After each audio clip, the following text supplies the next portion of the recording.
स्वर्णोदयदीप्तिम् अखिलभुवनचैतन्यप्रसारम्। నమస్కారం. మన ధర్మం కార్యక్రమానికి స్వాగతం. ఇవాళ మన ధర్మం కార్యక్రమంలో మన ధర్మ సందేహాలను నివృత్తి చేసేందుకు మనతో పాటు ఉన్నారు ప్రముఖ ఆధ్యాత్మికవేత్త బ్రహ్మశ్రీ గడ్డమనుకు రామకృష్ణమూర్తి గారు. గురుగారు నమస్కారం. ఓం శ్రీమాత్రే నమః. గురుగారు, తిథులలో ద్వాదశి తిథికి ఉన్నటువంటి వైశిష్టం ఏమిటి? రామలక్ష్మణ ద్వాదశి తిథి యొక్క ప్రత్యేకత ఏమిటి? ద్వాదశి వ్రతాన్ని ఏకాదశి వ్రతం ఆచరించినంత శ్రద్ధగా ఆచరిస్తారు. అనేక ఏకాదశ వ్రతాలు ఆచరించిన పుణ్య ఫలము ద్వాదశి వ్రత ఆచరణతో నీకు సిద్ధిస్తుందని కార్తీక పురాణంలో అంబరీషోపాఖ్యానంలో మనకు తెలియజేశారు. మనకు ఏకాదశి తరువాత వచ్చేటువంటి తిథి ద్వాదశి.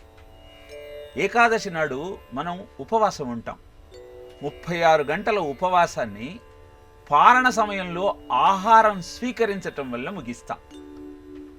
ఏకాదశి నాడు ఉపవాసం ఉండటం ఎంత ముఖ్యమో, ద్వాదశి నాడు పారణ సమయంలో ఆహారాన్ని స్వీకరించటం కూడా అంతే ఆవశ్యకం. అందుకే అంబరీషుడంతటి వాడు పారణ సమయం ముగిసిపోతుంది, ఈ దుర్వాస మహాముని ఇంకా రాలేదు, ఏం చెయ్యాలి అని అడిగితే మంత్రులంతా కుడుచుటయు కాదు కుడువకుండుట కాదు సలిల భక్షణము సమతమ్ము అని తెలియజేస్తారు. అంటే ద్వాదశిలో తప్పకుండా మనం పారణ చెయ్యాలి. ఆహారం స్వీకరిస్తే దూర్వాస మహామునికి కోపం వస్తుంది, స్వీకరించకపోతే ద్వాదశి వ్రత ఫలితం మనకు పోతుంది. కనుక నీరు తాగినట్టయితే అది ఆహారం స్వీకరించినట్టు కాదు, అలా అని ఉపవసించినట్టు కాదు. కాబట్టి నీటిని స్వీకరించమని అంబరీషుడికి తెలియజేస్తారు. ఎందుకని చెబుతున్నాను అంటే, ఏకాదశి తరువాత వచ్చేటువంటి ద్వాదశ తిథికి కూడా ప్రత్యేకత ఉన్నది. జ్యేష్ఠమాసంలో నిర్జల ఏకాదశి నీటి బొట్టును కూడా స్వీకరించకుండా కఠోరమైన ఉపవాసం చేసి తరువాత వచ్చే ద్వాదశిని రామలక్ష్మణ ద్వాదశి అంటారు. వైశాఖ మాసంలో ద్వాదశి శుక్ల ఏకాదశి తర్వాత వచ్చేటువంటి ద్వాదశిని పరశురామ ద్వాదశి అంటారు. ఇలా ఈ తిథి యొక్క ప్రత్యేకతను తెలియజేయటం కోసమే అద్భుతమైనటువంటి ఈ పురాణ పురుషుల పేర్లతో వాటికి ప్రాముఖ్యతను సంతరింపజేయటం జరిగింది. రామలక్ష్మణ ద్వాదశి యొక్క గొప్పతనం ఏమిటి అంటే, దశరథుడు పుత్ర సంతానం కోసం ఏం చేయాలి అంటే వశిష్ఠుడు ఈ ద్వాదశి నాడు వ్రతం ఆచరించమన్నాడు. ద్వాదశి వ్రతాన్ని జ్యేష్ఠమాసంలో ఆచరించిన దశరథుడికి చైత్రశుద్ధ నవమి నాడు రామ లక్ష్మణ భరత శత్రుఘ్నులు పుత్రులుగా జన్మించారు. అందుకే దీన్ని రామలక్ష్మణ ద్వాదశి అని పిలవటం జరుగుతుంది. కనుక అద్భుతమైన ఈ ముహూర్తంలో ఈ ద్వాదశి వ్రతాన్ని స్వీకరించి అనుష్ఠానం చేస్తూ సంవత్సరమంతా ఈ వ్రతాన్ని పాటిస్తే అప్పుడు ఈ రామలక్ష్మణ ద్వాదశి వ్రతం సంపూర్ణంగా మనం నెరవేర్చినట్టుగా భావించవచ్చు. అలా ద్వాదశి యొక్క మాహాత్యాన్ని తెలుసుకుందాం, అద్భుతమైన ఆనందాన్ని అందుకునే ప్రయత్నం చేద్దాం. గురుగారు, ఉపాసనా మార్గంలో సగుణోపాసన నిర్గుణోపాసన ప్రత్యేకత ఏమిటి? ఏవం సతతయుక్తాయే భక్తాస్త్వాం పర్యుపాసతే ఏ చాప్యక్షరమవ్యక్తం తేషాంకే యోగ విత్తమాహ అని అర్జునుడు భక్తి యోగంలో కృష్ణుణ్ణి ప్రశ్నిస్తాడు. విశ్వరూప సందర్శనం జరిగిన తరువాత అద్భుతమైనటువంటి అనేక బాహూదర వక్త్రనేత్రం అలాంటి అద్భుతమైన రూపాన్ని చూసినటువంటి అర్జునుడికి స్వామిని సగుణంగా స్వరూపంతో ఆరాధన చెయ్యాలా లేదా నిర్గుణోపాసన చెయ్యాలా అన్న సందేహం కలిగింది. దానికి సమాధానంగా మయ్యావేశ్యమనో ఏమాం నిత్యయుక్తా ఉపాసతే శ్రద్ధయా పరయోపేతాః తేమే యుక్తతమామదా అంటే, నువ్వు సగుణోపాసన చేసినా పర్వాలేదు, నిర్గుణోపాసన చేసినా పర్వాలేదు, కానీ ఏది చేసినా పరయా శ్రద్ధయా అత్యంత శ్రద్ధాభక్తులతో ఆ ఉపాసన చెయ్యి. కానీ ఏతు అక్షరం అనిర్దేశం అవ్యక్తం పర్యుపాసతే సర్వత్ర గమచించ కూటస్థమచలం ధ్రువం సంనియమ్య ఇంద్రియగ్రామం సర్వత్ర సమబుద్ధయః తే ప్రాప్నువంతి మామేవ సర్వభూతహితే రతాః. అంటే ఎవరైతే అక్షరము, అనిర్దేశ్యము, కూటస్థము, అచలము, ధ్రువము అయిన నా నిర్గుణ ఉపాసన చేస్తారో వారు పాటించాల్సిన నియమం ఏమిటంటే ఇంద్రియాలనన్నింటినీ నిగ్రహించి అందరిలో నా స్వరూపాన్నే చూస్తూ అన్ని భూతముల యొక్క హితము కోసము పరిశ్రమిస్తే వాళ్ళు తప్పక నన్ను చేరుకుంటారు. ఇలా నిర్గుణోపాసన చెయ్యటం, రూపం లేకుండా స్వామిని ఆరాధించటం క్లేశః అధికతరః తేషాం క్లేశోధికతరస్తేషాం అవ్యక్తాసక్తచేతసాం అవ్యక్తా హి గతిర్దుఃఖం దేహవద్భిరవాప్యతే. అర్జున, ఇలా నిర్గుణోపాసన చేయటం కష్టం కాబట్టి కరచరణాదులతో ఉన్న నా రూపాన్ని ఆశ్రయించి ఆరాధిస్తూ తరువాత నిర్గుణోపాసన మీద నీ దృష్టి పెట్టు అంటూ సగుణోపాసనతో ప్రారంభించి అంతటా ఆ పరబ్రహ్మమే అన్న ఆలోచనతో అద్భుతమైన అద్వైత భావాన్ని అందుకోమని అర్జునుడికి కృష్ణుడు భగవద్గీతలో భక్తి యోగంలో తెలియజేశాడు. కనుక సగుణోపాసన చేస్తూ ఆ స్వామిని అంతటా దర్శించే ప్రయత్నం చేద్దాం. గురువుగారు, నిత్య కర్మలు అంటే ఏంటి? అవి ఎన్ని? ఇవి ఆచరించడం వల్ల ఎటువంటి ఫలితాలు ఏర్పడతాయి? ప్రతివారు ఈ నిత్యకర్మలను తప్పకుండా ఆచరించాలి. స్నానము, సంధ్య, జపము, హోమము, వైశ్వదేవము, ఇలా కొన్ని కర్మలను తప్పకుండా ప్రతిరోజు ఆచరించమని చెప్పింది. స్నానం అనేది ప్రతిరోజు సూర్యోదయం ముందరే ఆచరించాలి. అలా స్నానం చేస్తేనే అది ఋషి స్నానము, దేవస్నానము అవుతుంది. సూర్యోదయం తర్వాత చేసే స్నానము సరి అయిన ఫలితాన్ని అందివ్వదు. స్నానం తరువాత రోజులో 15 పగలు ముహూర్తాలు, 15 రాత్రి ముహూర్తాలు ఉంటాయి. 30 ముహూర్తాల సమాహారమే ఒక దినము. దీనిలో సంధ్యా సమయంలో అటు వెలుతురు ఇటు చీకటి లేని సమయంలో తప్పకుండా సూర్య భగవానుని ఆరాధన చెయ్యాలి, శివారాధన చెయ్యాలి, దేవతారాధన చెయ్యాలి. తద్వారా సమయంలో ఉన్నటువంటి విఘ్నాలను తొలగించుకోవచ్చు. అందుకే దితితో కశ్యపుడు అంటాడు, తరుణీ ఒక్క ముహూర్తముండు మిది సంధ్యాకాలమిక్కాలమందరయన్ భూతగణావృతుడైన కామారాతి లీలను వృషేశ్వరయానమ సంచరించుచుండు. ఈ సంధ్యా సమయంలో దేవతారాధన చెయ్యాలి అని చెప్తారు. కనుక సంధ్యా సమయంలో దేవతారాధన చేస్తూ జపము, హోమము, వైశ్వదేవము అంటే భారతీయ జీవన విధానంలో కేవలము నీ కోసము మాత్రమే నువ్వు ఆలోచించకుండా యజ్ఞశిష్టాశినస్సంతో ముచ్యంతే సర్వకిల్భిషై భుంజతే తే త్వగం పాప ఏ పచంతి ఆత్మకారణాత్ అని తెలియజేస్తారు. అంటే నీ కోసం మాత్రమే నువ్వు వండుకు తింటము పాపాన్ని తింటంతో సమానము అని చెప్పటం జరిగింది. కనుకనే జపం చేసి, హోమం చేసి, వైశ్వదేవము అంటే మధ్యాహ్న సమయంలో ఈ కార్యక్రమాలన్నీ ముగించిన తరువాత ఆహారాన్ని భూతములకు అందించేటువంటి అద్భుతమైన నిత్య కర్మ భారతదేశంలో మనకు అనాదిగా వస్తున్నటువంటి ఆచారం. కనుక ఈ నిత్యకర్మలను ఆచరిస్తూ శ్రేయస్సును పొందుతూ అగ్ని ఆరాధన చేస్తూ ఆహారాన్ని అగ్నిలో సమర్పించిన తరువాతనే స్వీకరించేటువంటి అలవాటు చేసుకునే ప్రయత్నం చేస్తే ఆ ఆహారము నీకు సత్వాన్ని, బలాన్ని, ఆయుష్ని, ఆరోగ్యాన్ని అందించి ఆనందాన్ని నీ జీవితంలో భాగంగా మార్చేస్తుంది. గురుగారు, శివస్వరూపాలలో దక్షిణామూర్తి స్వరూపం యొక్క ప్రత్యేకత ఏంటో తెలియజేస్తారా? సత్, చిత్, ఆనంద నామ రూపాలుగా ప్రపంచాన్ని కీర్తించటం జరిగింది.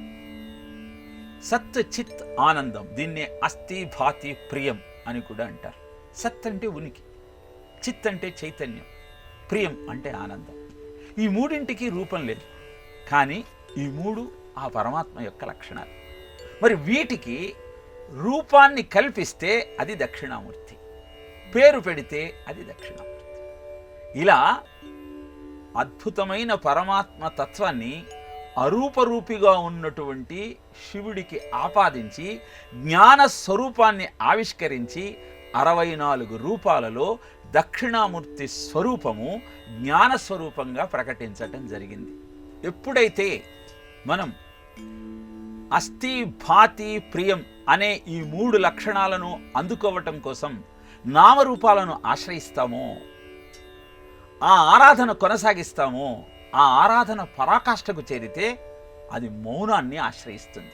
అందుకే మౌన వ్యాఖ్యా ప్రకటిత పరబ్రహ్మతత్వం యువానం వర్షిష్ఠాంతే వసదృషిగణైరావృతం బ్రహ్మనిష్టై ఆచార్యేంద్రం కరకలిత చిన్ముద్రం ఆనందమూర్తిం స్వాత్మారామం ముదిత వదనం దక్షిణామూర్తిమిడే అన్న ధ్యాన శ్లోకంతో దక్షిణామూర్తి స్తోత్రం ప్రారంభమవుతుంది. దాని అర్థం ఏమిటి అంటే, మౌనంగా ఉండి వ్యాఖ్య చేయటమే పరబ్రహ్మతత్వం. మరి మౌనంగా ఉండి వ్యాఖ్య చేసేటువంటి స్థితికి నువ్వు ఎప్పుడు ఎదగగలుగుతావు అంటే, ఆ పరమాత్మ యొక్క తత్వాన్ని నువ్వు పూర్తిగా తెలుసుకోగలిగినప్పుడు అది సాధ్యమవుతుంది.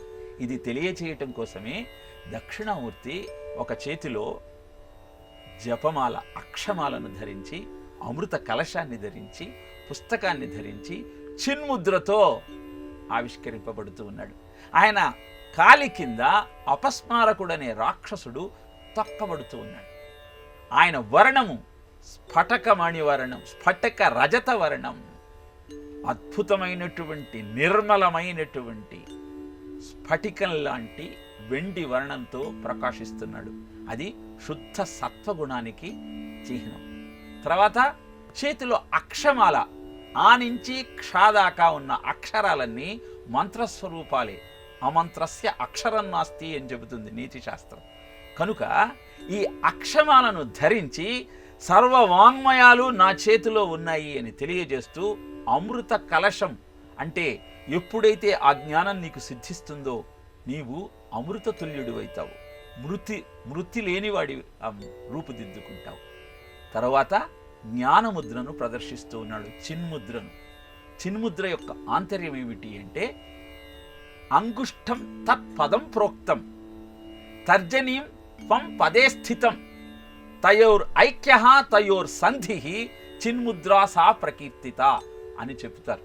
అంటే ఈ బొటనవేలు పరమాత్మ తత్వానికి నిదర్శనము. తత్ అంటే ఆ పరమాత్మ, త్వం అంటే ఈ జీవుడు. ఈ రెండింటినీ కలిపితే ఈ జీవ బ్రహ్మ ఐక్యాన్ని ప్రతిపాదిస్తూ అస్థి, భాతి, ప్రియం అనేటువంటి 3 లక్షణాలు నువ్వు గుర్తించగలుగుతావు చిన్ముద్ర ద్వారా అన్న సత్యాన్ని తెలియజేస్తూ, కాలి కింద అపస్మారకుడనే రాక్షసుడిని తొక్కిపడుతున్నాడు. అంటే అపస్మారకుడు, అపస్మార అన్న శబ్దానికి అర్థము అజ్ఞానము. నీలో ఉన్న అజ్ఞానాన్నంతా అంతం చేసి, ఈశాన సర్వ విద్యానాం ఈశ్వర సర్వభూతానాం బ్రహ్మాధిపతి బ్రహ్మణోధిపతి బ్రహ్మామే అస్తు సదాశివో అన్నటువంటి పంచముఖ ఆ రుద్రంలోని బ్రహ్మతత్వానికి నిదర్శనమైన విద్యా స్వరూపమే దక్షిణామూర్తి. కనుక ఎవరైతే దక్షిణామూర్తిని ఆశ్రయిస్తారో వారికి ఈహంలో ఉన్న అన్ని విద్యలు, తరువాత పరానికి అవసరమైన సాధన, జ్ఞానము కూడా సిద్ధిస్తాయి. అలాంటి జ్ఞాన స్వరూపమైన దక్షిణామూర్తిని ముఖ్యంగా విద్యార్థులు ప్రతినిత్యము పారాయణ చేయటం వల్ల ఏకాగ్రత పెరిగి, జ్ఞాపక శక్తి ఇనుముడించి అద్భుతమైన ఫలితాలు వాళ్ళ నిత్య జీవితంలో వాళ్ళు అందుకోగలరు. గురుగారు చాలా చక్కగా వివరించారు. ఇక మరో సందేహం ఏంటంటే, ప్రతి శుభ కార్యక్రమాన్ని మనం దీపారాధనతో మొదలు పెడతాం. ఇలా దీపం వెలిగించిన తర్వాత ఇంట్లో ఎంతసేపు ఆ దీపం వెలుగుతూ ఉండాలంటారు? లక్ష్మీం ఉజ్వలయామి రత్న నివహో భాసాంతరే మందిరే మాలారూప విలంబితైర్మణిమయ స్తంభేషు సంభావితైః చిత్రైర్నాటక పుత్రికాకరధృతైర్ గవ్యైర్ఘృతైర్వర్ధితైః దివ్యైర్ దీపగణే ధియా గిరిసుతే సంతుష్టయే కల్పతా. దీపం అనేది పరమాత్మ యొక్క నపుంసక స్వరూపమమ్మ. ఇది తప్పకుండా ప్రతిరోజు మనము దీపారాధన చేయవలే. ఎందుకంటే దీపారాధన చేయటంతో మనం ఆ భగవతత్వాన్ని ఆవిష్కరిస్తూ ఆహ్వానిస్తూ ఉన్నాం. సూర్యోదయం నుంచి సూర్యాస్తమయం దాకా ఏ ఇంటిలోనైతే దీపం వెలుగుతూ ఉంటుందో అక్కడ దరిద్రానికి చోటు ఉండదు అని చెప్తుంది పురాణం. కనుక దీపారాధన చేస్తూ దీపము అంటే పరబ్రహ్మ స్వరూపమని అర్థం చేసుకుంటూ ఆ పరమాత్మను ఆరాధించటం వల్ల దీప ఉపచారం అనేది నీలో జ్ఞానాన్ని ఉద్భవింపజేస్తుంది. ఒక్కొక్క ఉపచారానికి ఒక్కొక్క ప్రయోజనం. దిగంతాత్ పుణ్యం, దీపాత్ జ్ఞానం, ధూపాత్ ఐశ్వర్యం అని చెబుతారు ఆరాధన ఆగమశాస్త్రం. కనుక దీపారాధన అనేది నీలో జ్ఞానాన్ని ఉద్దీపన చేసి ఆ దీపాన్ని లక్ష్మీ స్వరూపంగా ఆరాధించటం వల్ల సకల సంపదలను నువ్వు అందుకునేటువంటి అదృష్టం నీకు సిద్ధిస్తుంది. కనుక తప్పకుండా ఉభయ సంధ్యలలో ఇంటిలో దీపారాధన చేసేటువంటి అద్భుతమైన సాంప్రదాయానికి శ్రీకారం చుట్టే ప్రయత్నం చేయండి. గురువుగారు, కాలగమనంలో మన్వంతరాలు అని ప్రస్తావిస్తూ ఉంటారు కదా, మన్వంతరాలు అంటే ఏమిటి? మనము కాష్టం నుంచి కల్పం దాకా భారతీయ విజ్ఞానంలో కాలాన్ని నిర్ణయించటం జరిగింది. కాలం అంటే, కాష్టము అంటే సెకనులో చాలా అల్పమైన సూక్ష్మమైనటువంటి గణన. ఇప్పుడు ఆ కాలాన్ని మనం గమనిస్తూ వస్తే నెలలు సంవత్సరాలు గడిచిన తరువాత కలియుగము, ద్వాపరయుగము, త్రేతాయుగము, కృతయుగం, ఈ 4 యుగాలను కలిపి ఒక మహాయుగం అంటారు. ఇలాంటి మహాయుగాలు 72 అయితే అది ఒక మన్వంతరం. అలాంటి మన్వంతరాలు 14 గడిస్తే ఒక కల్పం. అలాంటి కల్పాలు 2 అయితే బ్రహ్మదేవుడికి ఒక రోజు. ఇలాంటి సంవత్సరాలు 100 గడిస్తే బ్రహ్మదేవుడికి ఆయువు తీరి ఇంకొక బ్రహ్మదేవుడు వస్తాడు అని పురాణ విజ్ఞానం పదే చెబుతున్నటువంటి విషయం. ఇప్పుడు మనం ఉన్నప్పుడు ప్రతి సంకల్పంలో మనం వైవస్వత మన్వంతరే అని చెప్పుకుంటాం.